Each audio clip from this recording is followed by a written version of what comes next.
Despite the turmoil, Ola and Adais decided to make their relationship work.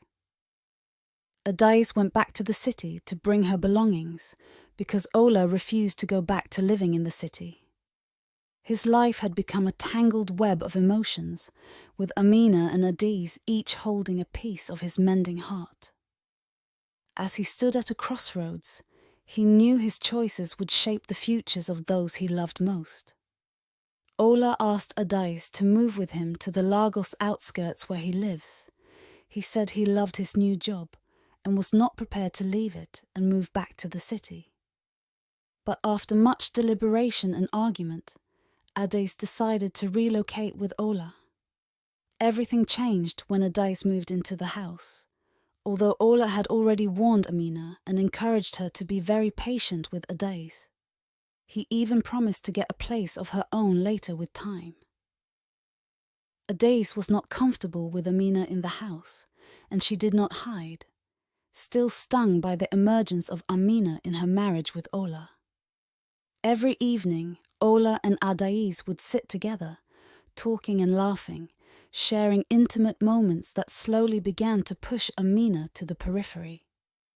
Adais started to flaunt her relationship with Ola more openly, making Amina feel increasingly unwelcome in their shared space. Meanwhile, Amina's sewing skills had improved significantly, and the quality of her work caught the attention of customers. One day, the shop owner approached her with a proposition. "You've been doing excellent work, Amina. From now on, I'll pay you for every piece you sew," she said with a warm smile. This small but significant change gave Amina a sense of purpose and independence. The sewing shop became Amina's refuge from the growing tensions at home. Adais's constant flaunting of her relationship with Ola made Amina feel increasingly unwelcome. The hours she spent at the shop were her sanctuary, a place where she could escape the emotional turmoil and focus on her craft. Adais took every opportunity to show off her relationship with Ola, deliberately seeking to make Amina uncomfortable. She would kiss him passionately in front of her, hold his hand at every chance, and whisper sweet nothings loudly enough for Amina to hear. The tension in the house was palpable, and Amina felt more like an outsider every day. As the days passed, Amina couldn't shake the feeling that even Ola now resented her presence. Adais's behavior only amplified her insecurities. She felt isolated, unwanted, and trapped. Despite her efforts to stay positive, the emotional strain was becoming unbearable. Determined to reclaim her sense of self, Amina began saving every penny she earned from her sewing. After months of scrimping and saving, she finally had enough to rent a small room of her own. It wasn't much, but it represented freedom and a fresh start. When Ola learned about Amina's plan to move out, he was conflicted. He didn't want her to struggle but knew she needed space. He quietly gave her some additional money, ensuring she had enough to get by. Amina accepted it with gratitude, appreciating the gesture despite their complicated history. With her new room, Amina felt a renewed sense of independence. She continued to sew clothes for the shop and started taking on work from her neighbours as well. Her talent and hard work quickly made her a well-respected seamstress in the community. 5 months after Amina started living by herself, there was political tension in the country, and there were protests on and off in the cities. One rainy evening, as Ola was returning from a work tour, a violent riot broke out among the bus drivers in the city. The chaos stranded everyone on the road, leaving Ola with no choice but to join many people to walk to the nearest place safe for them. Ola walked to the nearest place he knew to his location, Amina's house. His phone battery had died, leaving him unable to contact Adais and explain his situation. Although he is aware that Adais went to stay at her father's house whenever Ola travelled for work. After some minutes of walking, a weary and soaked Ola knocked on Amina's door. Surprised to see him, Amina welcomed him in without hesitation. She could see the exhaustion and worry etched on his face, and despite everything, she couldn't turn him away. After a long and emotionally charged evening at Amina's house, Ola found himself unable to leave. They talked late into the night. Ola and Amina talked about everything that had happened. The warmth of Amina's home and her comforting presence made Ola open up about his struggles and the complicated dynamics with Adais. Slowly, they found themselves reconnecting on a deeper level, and the bond they once shared resurfaced. In a moment of vulnerability and longing, they found solace in each other's arms. Before they could think straight, Ola and Amina had slept together. The night was filled with a mix of passion, regret, and unspoken words. Afterwards, Ola, overcome with guilt, decides to return home to Adais, leaving Amina with a heavy heart. Life continued for Amina as she focused on her work at the sewing shop. One day, her boss introduced her to a man named Akins, who had shown serious interest in her. Akins was kind, charming, and genuinely seemed to care about Amina's well-being. He frequently visited the shop, bringing gifts and offering help. Amina appreciated his attention, but her heart was still entangled with Ola. Several weeks after that fateful night with Ola, she never heard from Ola again. Amina began to feel unusual symptoms. A visit to the clinic confirmed her suspicions. She was pregnant. The news was both a shock and a source of deep concern. How would she tell Ola? How would this affect her already complicated life? Amina knew she had to tell Ola about the pregnancy. She found a way and invited him to her apartment. Ola, on his arrival, immediately was about to tell Amina what had happened between them the other night was a mistake when Amina interrupted him, and she nervously broke the news. Ola was stunned, his mind racing with the implications. As he struggled to process this new reality, he realized that his actions had led to a situation more complicated than he could have ever imagined. Especially because he was aware that Adese had been trying to conceive, but is not just happening. Just a few days before Ola agreed to come and see Amina on her invitation, Adais was away on a visit to her father. It was during the visit to her father's house that she suddenly felt ill. Her father insisted on taking her to the hospital, where the doctor delivered unexpected news.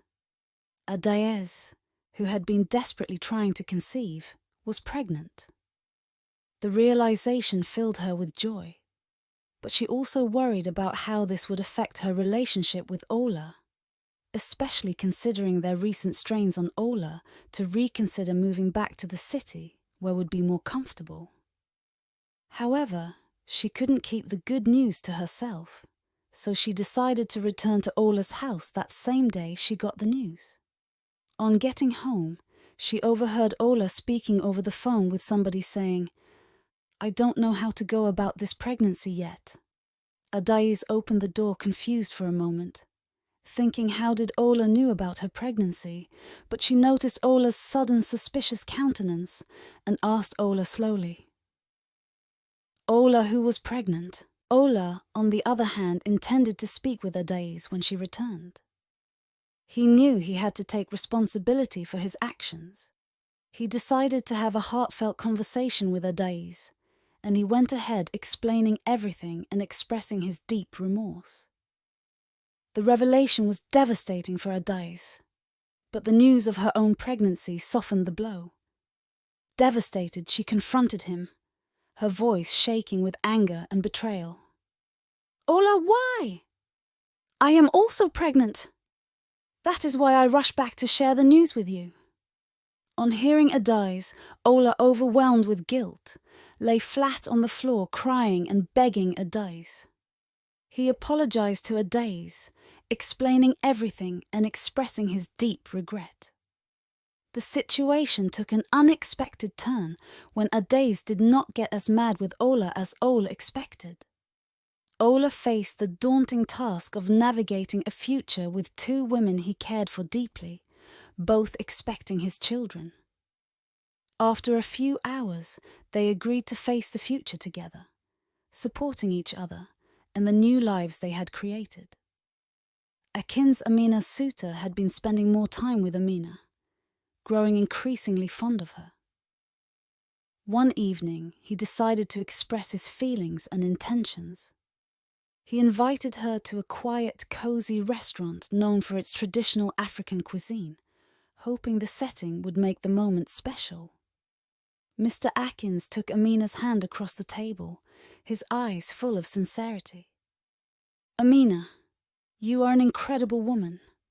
I've admired your strength and kindness, and I want to spend my life with you. Will you marry me?"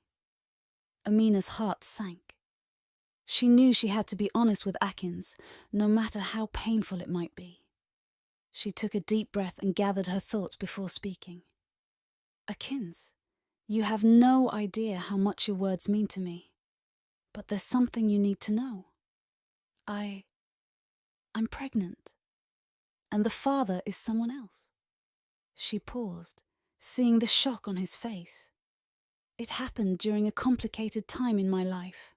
The father is Ola, the same man who was caught between me and his fiancée, Adaize." "But you said there was nothing between you," Akins yelled at Amina. "Yes, there was nothing. It was just a one-night mistake that resulted in the pregnancy." Akins left the restaurant in a state of sorrow and confusion. For 2 days, he grappled with his emotions and the reality of Amina's situation. Despite everything, his feelings for her remained strong. He made a decision and returned to Amina's apartment, determined to make things right. "Amina," Akins said, standing at her doorstep, "I've thought about everything, and my feelings haven't changed. I still want to marry you. Your past doesn't change how I feel about you. Let's build a future together, regardless of this child." "Are you sure?" Amina asked. "Yes, I am sure." Amina wrapped her hands around Akin's, and they tightly held onto each other for some seconds. With a mix of nervousness and determination, Amina met with Ola to tell him about her new engagement to Akin's. She knew it was a conversation that had to happen, no matter how difficult. "Ola, I need to talk to you," Amina began, her voice steady. "Akins has asked me to marry him, and I've decided to accept. He knows about the baby and still wants to be with me. I think this is the best path for my future and the baby's." It was then that Ola told her about Adaize's pregnancy too. As the weeks passed, Ola couldn't shake off the growing jealousy and regret, seeing Amina happy with Akins, especially with the knowledge that she was carrying his child, stirred a whirlwind of emotions in him. He found himself constantly thinking about what could have been. Ola confided in Ikem one evening, his voice tinged with frustration. "I can't stop thinking about Amina and the baby. Seeing her with Akins, it just eats me up inside. What if I've made a huge mistake?" Ikem's answer to Ola's question was very firm and precise. He told Ola to come off it. He said, "God has helped you solve your problems and now you're trying to create new ones." Ola said, "No, I'll let it go.